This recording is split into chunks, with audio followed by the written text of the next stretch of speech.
You certainly have a very unique problem. Let me see if I understand you correctly. Every time you get near a woman, you start to see things in slow motion?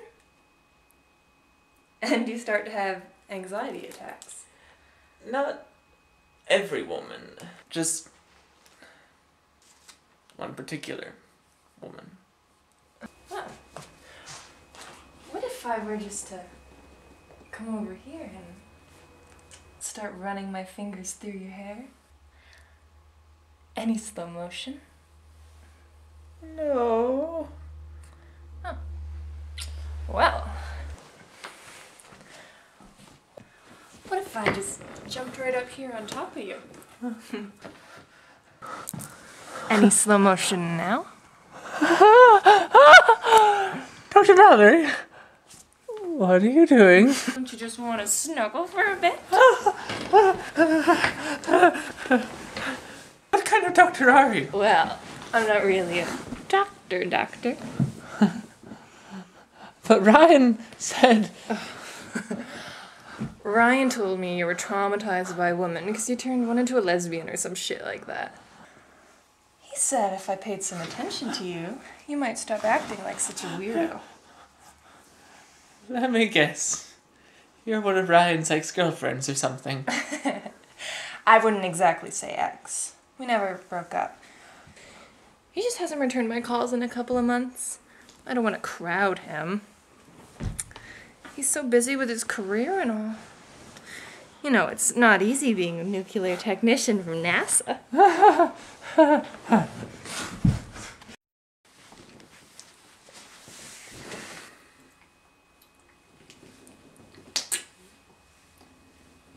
Oh, awesome. Joe's home.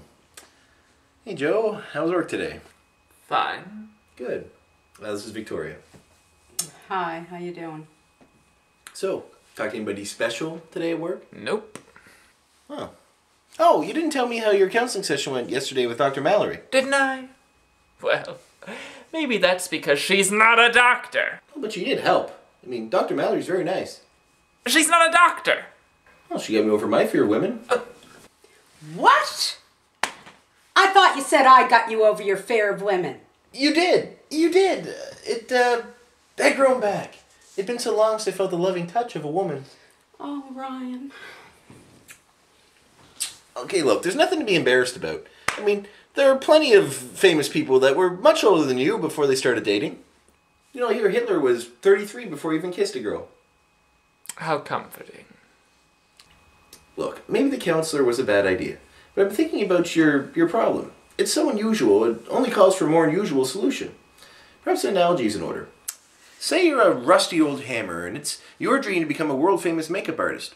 Sure, you could sit around all day, surfing the net, and drinking shots of lemon gin, or you could do what you do best. Cracking coconuts in half and saying to hell with developing a lipstick that makes your nose look smaller. I don't have a freaking clue what you're trying to say. Look, you have, like, no social graces. Zero dating skills. You're not rich. Well, you're not particularly good looking. No offense. None taken.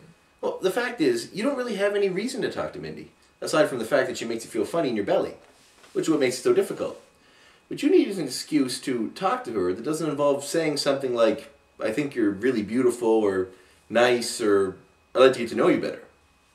Keep going. No, you need something so unusual that you can't help but be curious to find out more. You need to come up with something that lets you talk to her without sounding like you like her. Something in which you can be near her for a long period of time so she can get to see what you're really like once you get past all the weird, nerdy awkwardness. No offense. Yeah, just like that Johnny Depp film. You know, Living in Yesterday. He was afraid to ask this girl out on a date. So what he did was he hired her to paint his house. Oh, she ended up falling in love with him. I mean, they were around each other for weeks in his house, where he felt comfortable and she got to know what a really nice guy he was. That was a Johnny Depp movie, wasn't it? Maybe it was Sylvester Stallone. I always confuse the two of them. Oh, that's brilliant. The film's a great idea. You're a genius, Victoria. That's why I'm dating you. You should ask her to make a film with you. Are you crazy? Not that kind of film, you pervert. Just say you got a grant from some film association and you need to cast a leading role which matches her description. She'd be so curious to find out more, she'd have to do it. Then you could spend, every weekend with her for months. And that amount of time, she's bound to fall in love with you.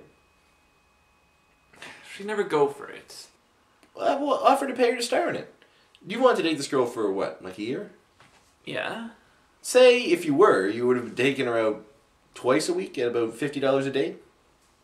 I guess. So that's like $5,000 you would have spent on her. So, spend it on her this way. It's romantic as hell. Okay, well, even if she likes the idea, which she won't, I don't have the first idea of how to make a film. What's there to know? We'll use that camera on the tripod right there. Why do you have a camera on it? Never mind. I don't have to ask.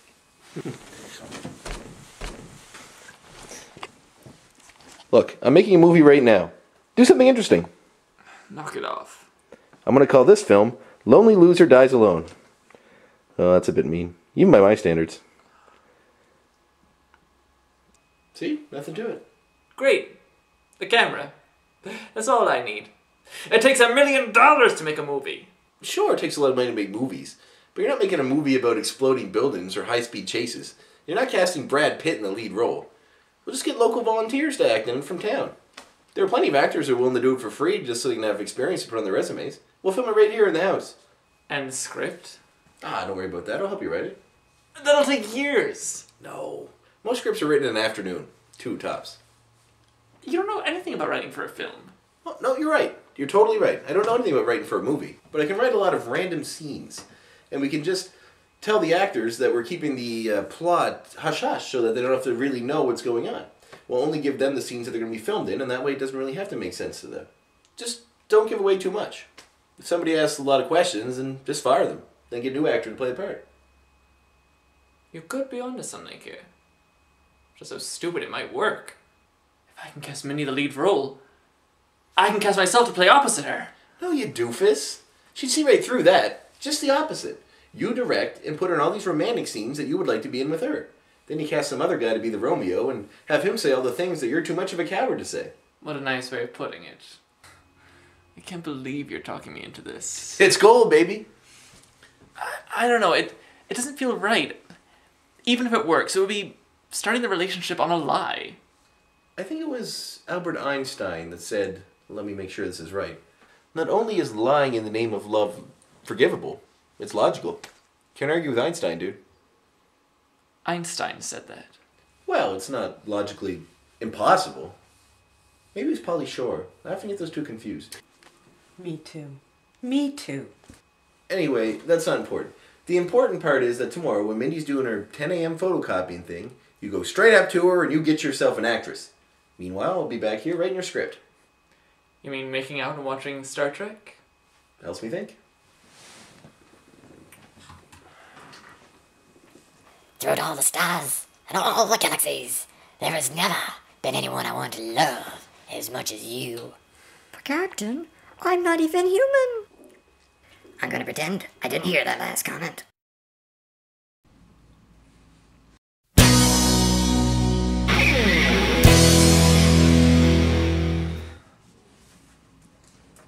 Why did I let Ryan talk me into this?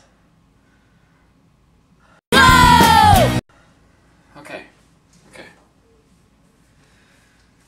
Here goes nothing. Mindy. Hi, Joe. Are you feeling any better? You've been out sick a lot this past couple of months.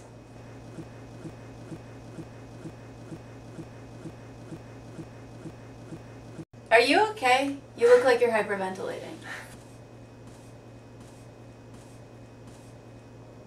I'm making a film and I want to cast you in the leading role. What? It's nothing. I got this grant from this film association and they want me to make an indie flick.